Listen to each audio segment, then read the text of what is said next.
आज के इस वीडियो में हम बात करेंगे वार्षिक परीक्षा 2024 कक्षा 12वीं में विषय अंग्रेजी के पेपर के एनालिसिस की। आपका पेपर कैसा रहा? हमारे यूट्यूब चैनल के माध्यम से जो तैयारी आपको कराई गई थी उससे आपको कहाँ तक फ़ायदा हुआ, कितने नंबर तक आपको मिल रहे हैं, ये आप प्लीज़ काउंट्स करके मुझे कमेंट्स करके ज़रूर बताइएगा। चलिए देखते हैं आज का पेपर कैसा था। पहला सेक्शन ए है, तो सेक्शन ए में कॉम्प्रिहेंशन रीडिंग होता है। दैट मीन्स अनसीन पेज दिया जाता है और इसे पढ़ के प्रश्नों के उत्तर देने रहते हैं। मैं आपको एक जानकारी दे दूं कि अभी एमपी बोर्ड में जो इंग्लिश है, जैसे फ्लेमिंगो और विस्टास है, इससे पहले जो इंग्लिश की बुक चलती थी अभी 2 साल पहले, उसमें लेसन था आई एम जॉस ब्रेन। उस लेसन से ये पैराग्राफ लिया गया था, ज़्यादा कठिन नहीं था। देखते हैं कि इसमें किस प्रकार के क्वेश्चन हैं। जैसे पहला है कि who is I in the pages. तो पेजेस में आई कौन है? तो आई मतलब ब्रेन है, जिसको जोस ब्रेन कहा गया है, मतलब जो का ब्रेन कहा गया है। तो ऑप्शन नंबर बी इसका सही रहेगा। अगला है the weight of the brain is, मतलब जो ब्रेन है हमारा उसका वेट कितना रहता है? तो इसका रहता है 1.5 किलो मशरूम, ऐसा लिखा हुआ है पैराग्राफ में, मशरूम के बराबर है ना। देखो मैंने इसमें अंडरलाइन भी कर दिया इसको। आपने पढ़ा है तो आपको क्लियर हो ही गया होगा। नेक्स्ट क्वेश्चन की ओर चलें तो जोस ब्रेन इज़ जोस, मतलब जो का ब्रेन जो के लिए क्या करता है? तो उसकी पर्सनालिटी है, उसकी रिएक्शंस है, मेंटल कैपेसिटी, मतलब option number D will be the right answer. सभी चीज़ें करता है ना। अगला है the brain shifts when something dangerous happen, मतलब जब कुछ खतरा महसूस होता है तो ब्रेन शिफ्ट कर देता है, गियर्स शिफ्ट कर देता है, मतलब तुरंत ही एक एक्शन में आ जाता है। अगला है year tongue and finger collect only, हमारे कान, जिबान, हमारी उंगलियां क्या चीज़ कलेक्ट करती है? तो इन्फॉर्मेशन कलेक्ट करती है। अगला है the inform the brain that carbon dioxide is rising जोस ब्लड, है ना। तो ब्लड, देखिए फिर से पढ़ रहा हूँ, इसमें सेंसर आएगा तो सेंसर इन्फॉर्म द ब्रेन, मतलब सेंसर ब्रेन को जानकारी देता है that carbon dioxide is rising, कि हमारे ब्लड में जो है कार्बन डाइऑक्साइड की मात्रा बढ़ रही है। तो ये कौन इन्फॉर्म करता है? तो सेंसर करते हैं। अगला है which among these is the adjective form of information. Information का एडजेक्टिव फॉर्म क्या होगा? एडजेक्टिव का अर्थ होता है विशेषण। जैसे हम कहते हैं कि he is very informative person, Ram is very informative, Ram is informative, मतलब इन्फॉर्मेटिव शब्द क्या है? राम की विशेषता बता रहा है, तो इन्फॉर्मेटिव शब्द यहाँ पर एडजेक्टिव होगा। अगला है in thousands of such ways I baby जो। हियर बेबी मीन्स क्या है? तो बेबी मीन्स है जो का ब्रेन है, ठीक है ना। अगला है the brain requires of the oxygen he inhale, हमारा ब्रेन जो है उसको कितने % ऑक्सीजन की आवश्यकता होती है? तो वो होती है 20%। Give the verb form of contraction, तो इसका होगा कॉन्ट्रैक्शन का अर्थ होता है संकुचन, और कॉन्ट्रैक्ट मतलब संकुचित करना, सिकुड़ना। अब क्वेश्चन नंबर 2 की ओर चलें, जो कि नोट मेकिंग के ऊपर था, और नोट मेकिंग हमने बहुत अच्छे से ही कंप्लीट किया था। मैंने सुबह भी एक वीडियो डाला था और क्लास में भी आपको बहुत बार बताया था। तो इसमें पहले बात करें तो इसका जो टाइटल होगा वो मेडिटेशन है। मेडिटेशन के ऊपर इसमें बात हुई है कि हम हमारे मस्तिष्क को कैसे शांत रख सकते हैं। बाकी 1.1, 1.2, 1.3, 2.2, 2.1 ये आपने किया ही होगा I believe.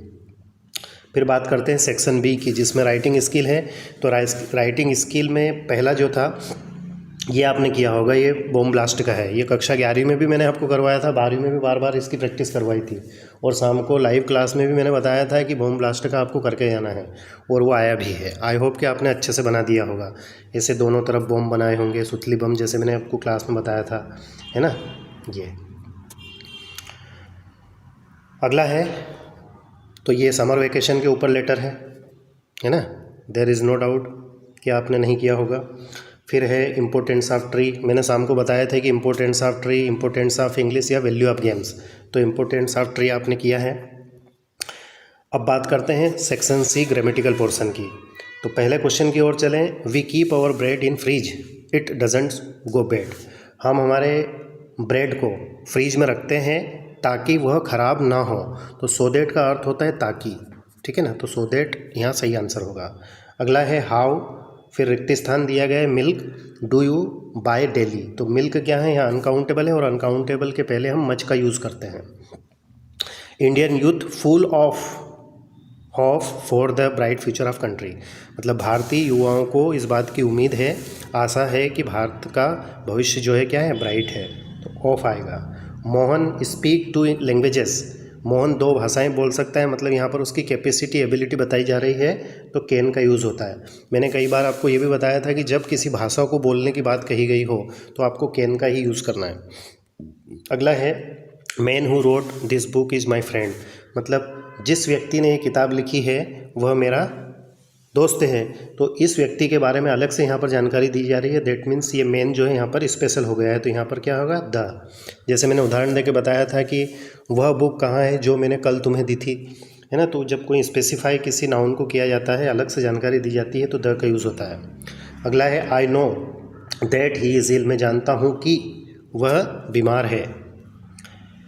Do as directed में चलें तो my friend sent me a letter, है ना, तो ये डबल ऑब्जेक्ट वाला यहाँ पर एक्टिव वॉइस दिया गया था, तो इसका पैसिव वॉइस 2 तरीके से बना सकते हैं।